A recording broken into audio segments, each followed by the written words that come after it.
The mechanic shop was almost empty that Sunday morning, just the faint scent of grease in the air, the sound of tools clinking, and a man covered in soot, sweat, and years of quiet struggle.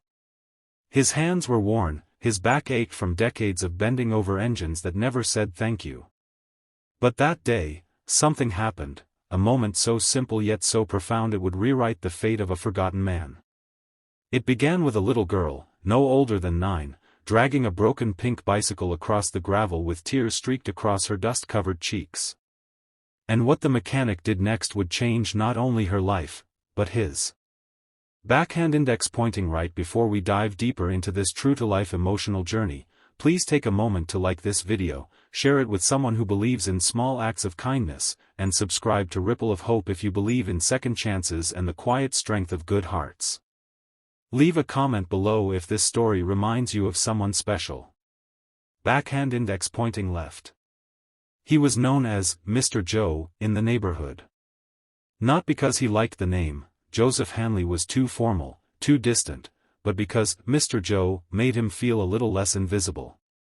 At 54, he ran a tiny auto repair shop in a sleepy corner of town that most people drove past without a glance. His life hadn't gone the way he'd hoped. Years ago, he had dreams, a family, a thriving business, maybe even a home filled with laughter. But fate had a way of sanding down the dreams of gentle souls. His wife left when things got hard. His son moved away.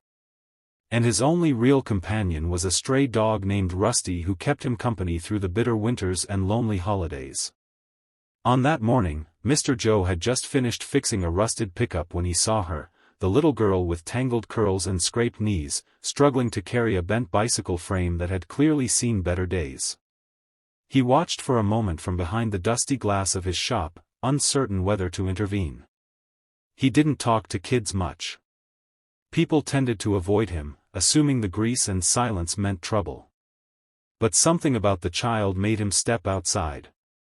Without saying much, he crouched next to her and gently took the bike from her small hands. Her name was Ellie.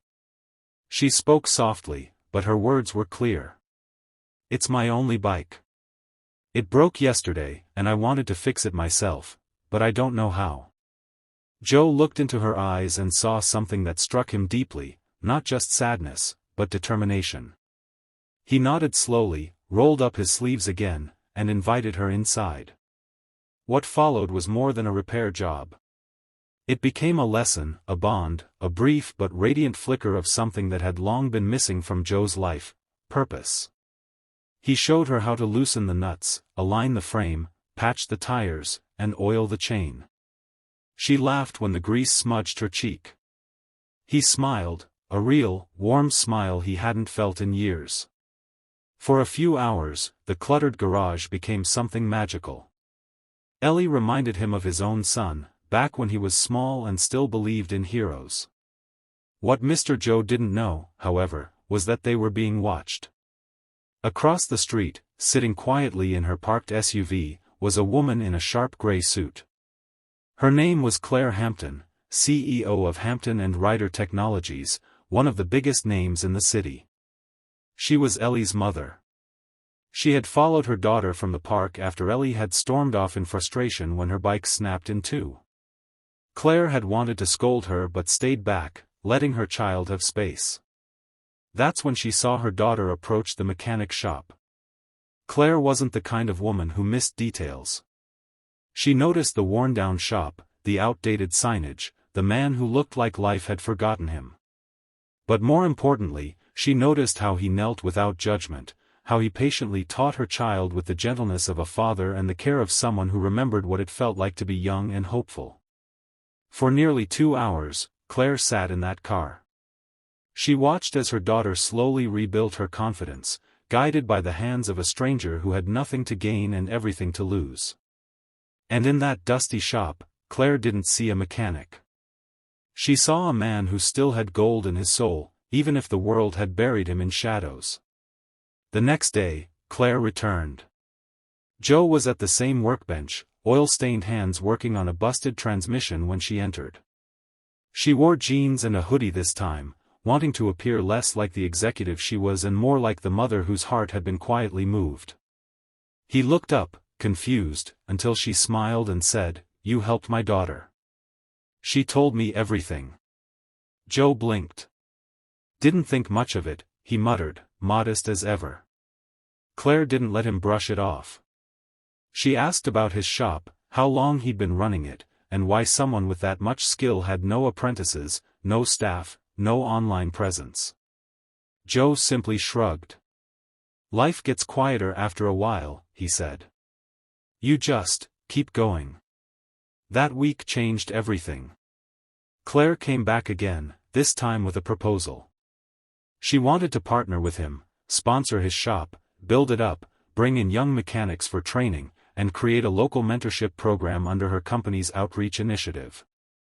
At first, Joe resisted. He didn't trust offers anymore. Too many promises had led to too much disappointment. But Ellie returned too, and she begged him to teach her more. She said he was the first person who ever made her believe she was capable of fixing things, with her hands, with her mind. Slowly, Joe said yes. The transformation was steady but beautiful. The shop got a new coat of paint. New tools. A website. Students from technical schools came in on weekends. Local teens stopped by to learn or just to talk. Joe had become a mentor, a teacher, and more than that, he had become part of something bigger than himself. And every Friday, Ellie would show up like clockwork, covered in bike grease, grinning from ear to ear. Months later, at a local community awards ceremony, Joe was honored by the mayor for his contributions. When he walked up to the stage, applause echoing around him, he looked out and saw Claire and Ellie in the front row, beaming with pride. And in that moment, the man who once felt forgotten realized that kindness, even the smallest kind, could ripple outward in ways unimaginable.